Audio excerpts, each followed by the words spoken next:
Alright, I originally was not going to make this video because there's really not much interesting about this, but I want to help some people who may be confused as to what cartridges and how you can install cartridges in your Brother HL-L2300 DW, and probably similar models as well. I think they all use about the same design, and I will show you how to do it, talk about what you need, and I'll also talk about a couple of other things. But before I start, I will say that this thing has not been heavily used, at least I wouldn't say so. And if we take a look, I'm gonna try and do is I'm gonna machine info, and I'm gonna go to page count. Now, I can't see what I'm doing. Print font, serial number. I'm going backwards. Page count. Yeah, looks like we've got 835 there. Yeah, 835. So that's more than the 700 page count that the cartridge will offer you. So no, you don't need to buy another cartridge until your starter cartridge runs out, even if they try and give you all this BS about how you have to buy a new cartridge, because the starter cartridges are junk. They're not. Depending on what you print, of course. Now, this thing has actually been in toner low mode for a long time, and it still works. I've had to, well, print off a couple things, and you can see it's not exactly in the best of shape anymore, but it will get you by in a pinch. And so here's what we're going to do.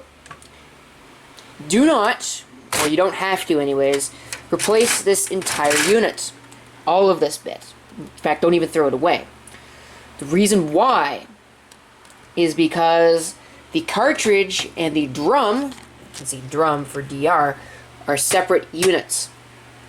So I think the drums are good for about 5 cartridge changes, but I'm not positive on that. It will depend. If you start seeing, you know, black lines down your print or, you know, that kind of stuff, it's time to replace your drum unit. I don't know how much they cost. I don't know if you can buy them in your local stores, but you can figure that out. It needs a DR630 if you need to replace that.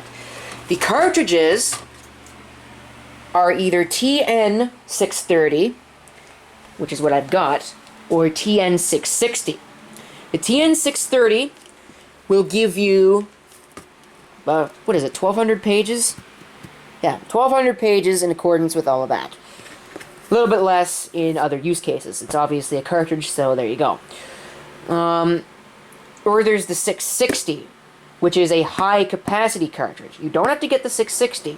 Both are actually rather cheap. I was looking at cartridges for my old HP LaserJet Pro P1102W that I used to have, and a standard-sized cartridge, which I think is the only cartridge they offer for that particular printer, is about $100.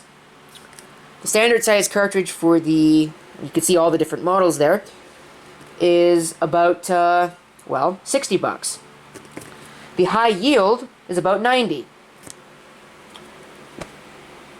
Take that as you may. Here's what you'll get in your box. You will get, you know, how to replace the toner cartridge, which is useful if you don't know how to do it.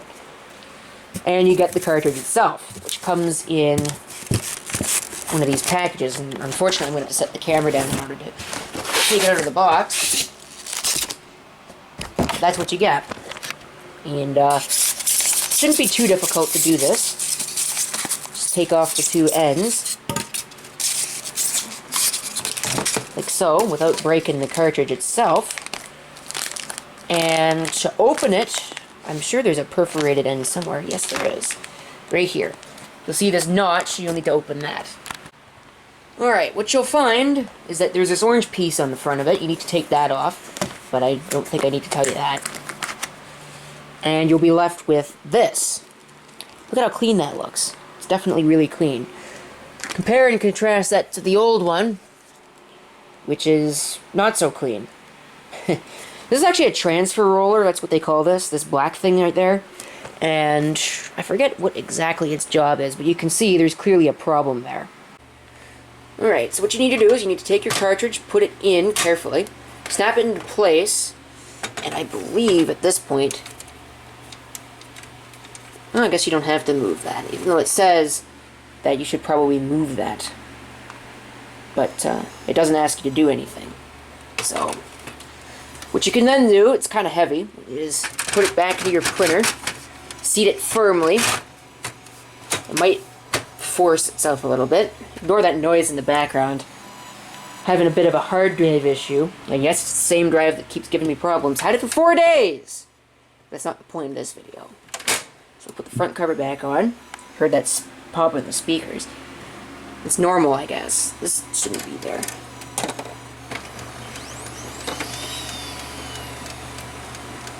What we're gonna do, we'll see what it does, what the printer does itself. Alright, so it's ready. Enter the menu. And I think it's under machine info. Print settings, parts life, page count, version, serial number, blah blah blah, print font, demo, test print. We'll run a test print.